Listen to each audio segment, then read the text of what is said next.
Jangan lupa subscribe ya. Film Ip Man, The Final Fight, berlatar di Hong Kong pasca perang. Film ini menceritakan tentang Ip Man, seorang Grandmaster Wing Chun legendaris, yang dengan enggan dipanggil untuk beraksi sekali lagi. Awalnya, tantangan yang dia hadapi hanyalah tantangan sederhana dari gaya kungfu yang berbeda. Namun, seiring berjalannya waktu, tantangan tersebut menyeret Ip Man ke dalam dunia bawah tanah yang gelap dan berbahaya dari triads. Pada tahun 1949, Ip Man, yang telah menderita sakit mak kronis, melakukan perjalanan sendiri ke Hong Kong. Dia mulai mengajar Wing Chun di atap sebuah gedung yang merupakan asosiasi umum staf hotel. Dia bertemu dan menerima murid-murid baru, termasuk Tang Xing, Leung Sheung, Wong Tung, Li Qing, dan Chen Sei Mui. Untuk mempertahankan hidup dan kehormatan, Ip Man tidak punya pilihan lain selain bertarung satu kali lagi. Dalam film Ip Man, The Final Fight, Ip Man dipaksa untuk kembali bertarung bukan hanya karena tantangan dari gaya kungfu yang berbeda, tetapi juga karena dia diseret ke dalam dunia bawah tanah yang gelap dan berbahaya dari triads. Triads adalah sindikat kejahatan yang kuat di Hong Kong. Untuk melindungi murid-muridnya, serta untuk mempertahankan hidup dan kehormatan, Ip Man tidak punya pilihan lain selain bertarung satu kali lagi. Dalam film Ip Man, The Final Fight, tantangan yang dihadapi Ip Man saat bertarung melawan triads adalah kebrutalan dan kekejaman mereka. Triads dikenal sebagai sindikat kejahatan yang kuat dan tidak kenal ampun. Mereka tidak hanya berbahaya, tetapi juga memiliki pengaruh yang luas di Hong Kong, yang membuat pertarungan melawan mereka menjadi lebih sulit. Selain itu, Ip Man juga harus berurusan dengan masalah kesehatannya. Dia menderita sakit mak kronis, yang bisa mempengaruhi kemampuannya untuk bertarung. Meski begitu, dia tetap memilih untuk melindungi murid-muridnya dan mempertahankan kehormatannya. Namun, dengan keahlian kungfu Wing Chun-nya, Ip Man berhasil mengatasi tantangan tersebut dan melindungi murid-muridnya dari bahaya triads. Triads adalah sindikat kejahatan yang berasal dari Cina dan telah beroperasi sejak dinasti Qing pada tahun 1760-an. Mereka dikenal karena kegiatan kejahatan mereka yang meluas dan seringkali brutal, termasuk perdagangan narkoba, pemerasan, dan kejahatan terorganisir lainnya. Keberadaan triads tidak hanya terbatas di Cina, tetapi juga telah menyebar ke berbagai wilayah dengan populasi etnis Cina yang besar, seperti Taiwan, Hong Kong, Singapura, Amerika Serikat, dan Inggris. Mereka memiliki banyak cabang dan jaringan yang luas, yang membuat mereka menjadi salah satu organisasi kejahatan paling berpengaruh dan ditakuti. Selain itu, triads juga dikenal karena kekejaman dan ketidakberpihakan mereka. Mereka tidak segan-segan menggunakan kekerasan untuk mencapai tujuan mereka, dan seringkali melibatkan diri dalam kegiatan ilegal yang merugikan banyak orang. Sumber: Triads menjadi salah satu organisasi kejahatan paling berpengaruh dan ditakuti karena beberapa alasan.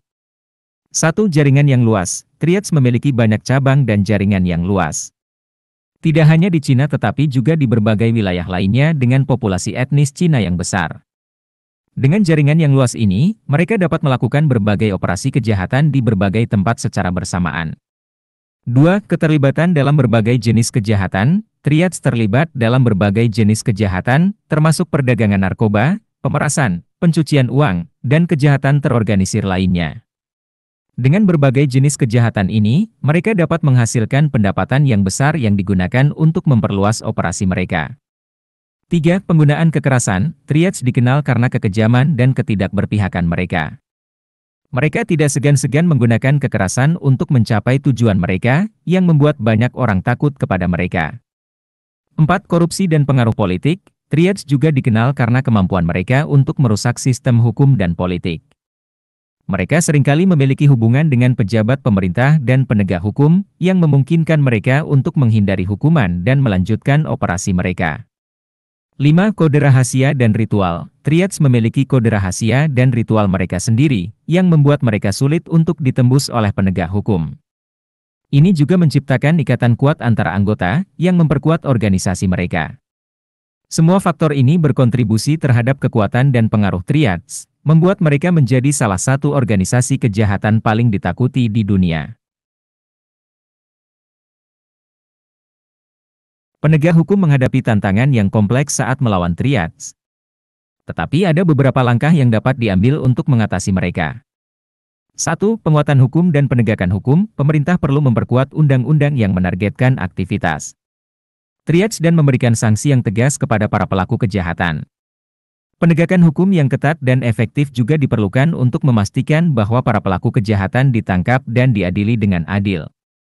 2. Kerjasama internasional. Karena triads memiliki jaringan internasional yang luas, kerjasama antara negara-negara dalam memerangi kejahatan lintas batas sangat penting. Pertukaran informasi dan koordinasi tindakan penegakan hukum dapat membantu mengungkap dan menghancurkan operasi triads di berbagai negara. 3. Pemberantasan korupsi. Korupsi dalam penegak hukum dan pemerintahan adalah salah satu faktor yang memperkuat kekuatan triads. Oleh karena itu, pemberantasan korupsi dan penegakan integritas di lembaga penegak hukum sangat penting untuk menghilangkan pengaruh triads. 4. Pendidikan dan pencegahan. Selain penegakan hukum yang kuat, pendidikan dan pencegahan juga penting dalam memerangi triads. Pendidikan yang menyadarkan masyarakat tentang bahaya kejahatan dan memberikan alternatif positif dapat membantu mencegah orang terjebak dalam jaringan triads. 5. Perlindungan saksi. Triads dikenal karena kekejaman dan ketakutan yang mereka timbulkan. Oleh karena itu, penting bagi penegak hukum untuk memberikan perlindungan kepada saksi yang berani untuk bersaksi melawan triads. Perlindungan ini dapat mendorong lebih banyak orang untuk melawan dan melaporkan kegiatan kejahatan triads. Dengan kombinasi langkah-langkah ini, penegak hukum dapat mengatasi tantangan yang dihadapi saat melawan triads dan memperkuat upaya mereka dalam memerangi sindikat kejahatan ini. Pemberantasan korupsi dapat secara signifikan mengurangi pengaruh triads dengan beberapa cara. 1. Mengurangi perlindungan dan keterlibatan triads. Seringkali memperoleh perlindungan dan dukungan dari oknum penegak hukum yang korup. Dengan memerangi korupsi, penegak hukum dapat memotong sumber perlindungan dan keterlibatan dari dalam sistem, sehingga mengurangi kemampuan triads untuk beroperasi dengan bebas. 2. Menghancurkan jaringan kejahatan. Korupsi memungkinkan triads untuk mempengaruhi dan merusak sistem hukum dan politik.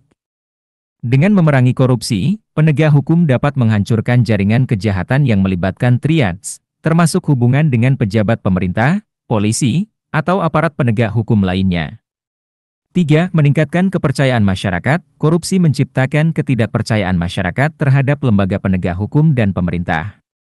Dengan memberantas korupsi, penegak hukum dapat membangun kembali kepercayaan masyarakat dan mendapatkan dukungan mereka dalam memerangi triads.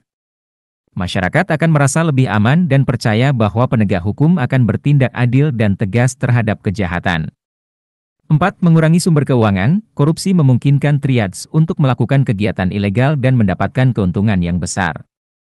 Dengan memerangi korupsi, penegak hukum dapat mengurangi akses triads terhadap sumber keuangan yang diperoleh secara ilegal, seperti dana suap atau pencucian uang. Hal ini akan membatasi kemampuan triads untuk memperluas operasi mereka dan mempengaruhi kehidupan masyarakat. Dengan pemberantasan korupsi yang efektif, penegak hukum dapat melemahkan pengaruh triads, memotong sumber daya mereka, dan membantu menciptakan lingkungan yang lebih aman dan adil bagi masyarakat. Perlindungan dan keterlibatan oknum penegak hukum yang korup memiliki dampak yang signifikan terhadap kekuatan triads, antara lain. 1. Kekebalan hukum. Perlindungan dari oknum penegak hukum yang korup memberikan triads kekebalan hukum.